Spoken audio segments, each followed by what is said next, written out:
thought you said earlier that all wars were about, oil and corporations. They are, but they're all religious-based, too. So they're all about religion and oil and corporations? Could be, and sure. Occasionally getting rid of the Nazis? Yeah. So my point is, well, that the wars can be over many things. The Nazis was religious too. Look what they did to the Jews. So that brought religion in. Vietnam was religious because Diem, our puppet president, and our country brought 100 Christian Vietnamese down to the south to be the government. Well, the southern Vietnamese didn't like these religious characters from up north, so they then became the Viet Cong.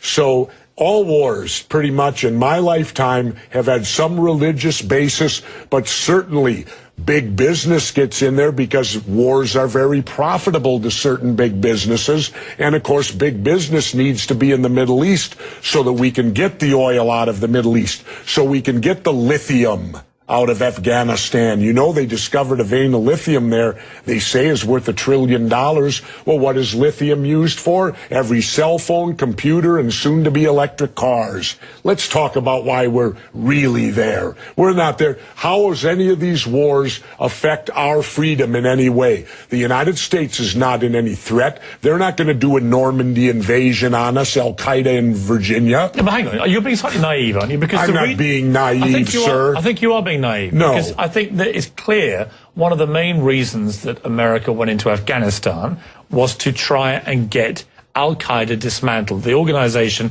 which committed the 9/11 atrocity. Really? Well, you don't think so? Well, how come Al-Qaeda put the heroin business out?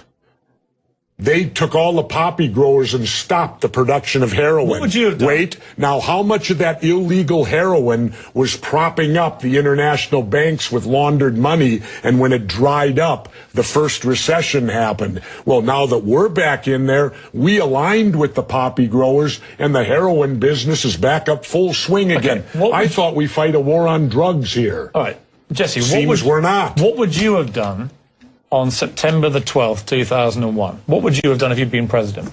What would I have done? Yeah. I would have done a legitimate investigation to find out what exactly happened on 9/11.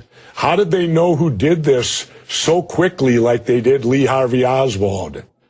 How quick they knew Lee Harvey Oswald killed Kennedy. Because the people who did it were identified and we knew who they were. Well, then why couldn't we have stopped them beforehand if they were identified and we knew who they were? It was a failure of intelligence. Everyone's accepted No, it that. wasn't. We knew before with Condoleezza Rice's memo on August 6th when it stated right in the memo, bin Laden to steal planes and run them into buildings. And more stuff is coming out now also, how much the Bush administration ignored the intelligence. It was almost like they ignored it because they wanted it to happen. Oh, come off it, Jesse. No, not oh, come off it. Wait a minute. Every war fought starts with a false flag operation. You can't, in all seriousness, sit there and try and make out anybody. Okay, let me ask you this, Piers. Wait a minute. Let me ask you something. How much studying have you actually done of 9/11 other than what the government's told you and what mainstream media has told you? I've been studying it 4 years. I was editor of a national newspaper. I've talked to people. Wait a minute. Depth every day for 5-6 months. Really? So I know a lot about it. Well, one thing I do know is, let me ask you this then. You cannot say that any member of the Bush administration knew it was going to happen or wanted it to happen. It's a ridiculous thing to say. Ridiculous. Okay, let's talk about your BBC.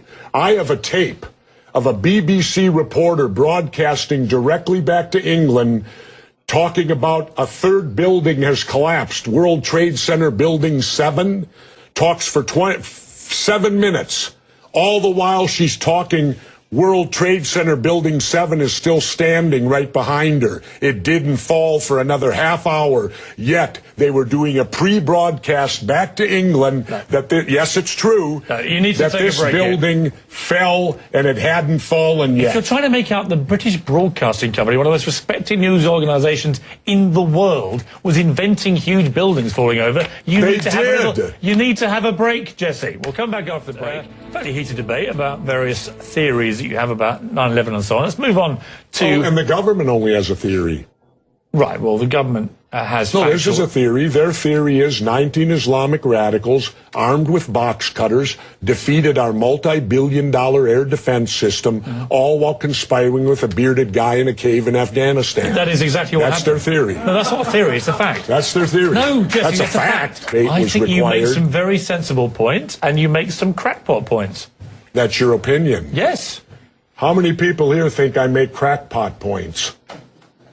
Yeah? One. How many think I make sensible points? You're in a minority, my good friend. You're the minority.